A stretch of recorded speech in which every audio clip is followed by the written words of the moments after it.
Doesn't it seem lately the market is just completely ignoring the Fed?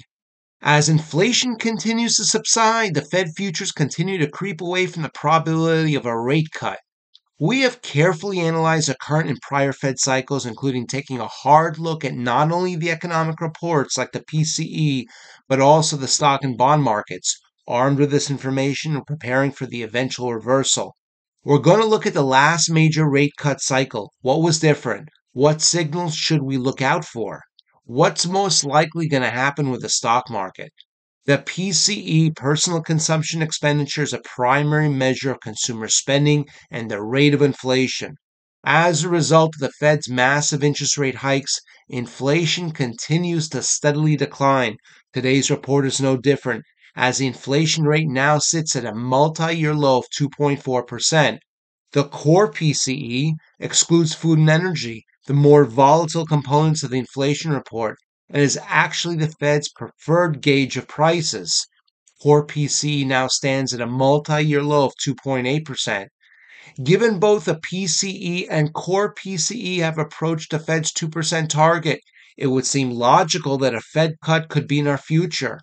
With that said, the Fed funds futures only forecast a 22% chance the Fed will actually cut rates in May, and a 61% probability of a Fed cut in June.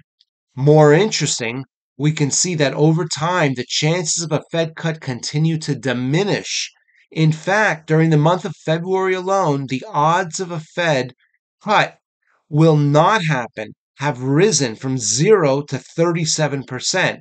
The key may actually lie in the fixed income market. We're going to take a look at that in just a moment. But let's take a quick look at where we are now. As the inflation rate now sits at 2.4%, we can see the Fed's massive hike in rates has certainly slowed prices. Let's go back in time to the major rate cut cycle which occurred in 2007.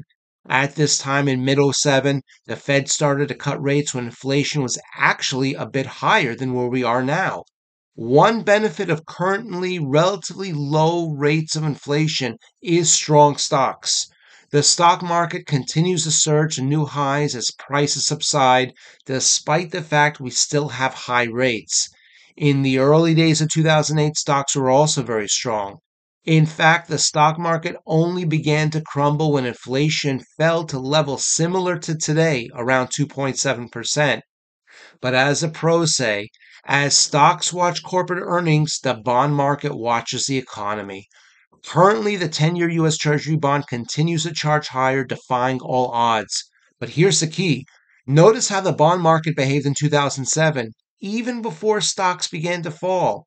See, the bond market ultimately moves in anticipation of lower or higher rates, and therefore the bond market watches the Fed. The bond market moved even before inflation fell. The bond market fell as the economy started to decline.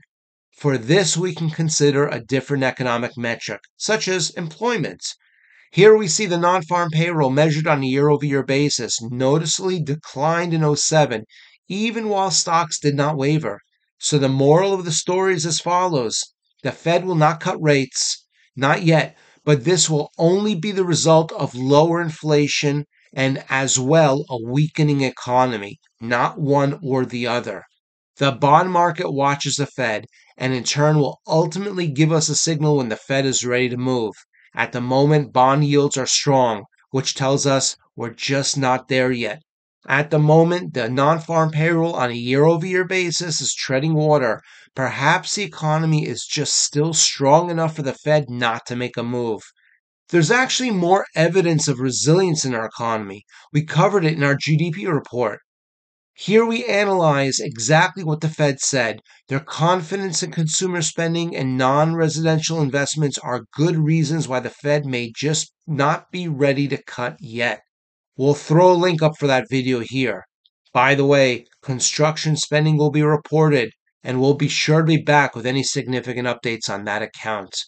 We hope this has been helpful. We look forward to seeing you back soon.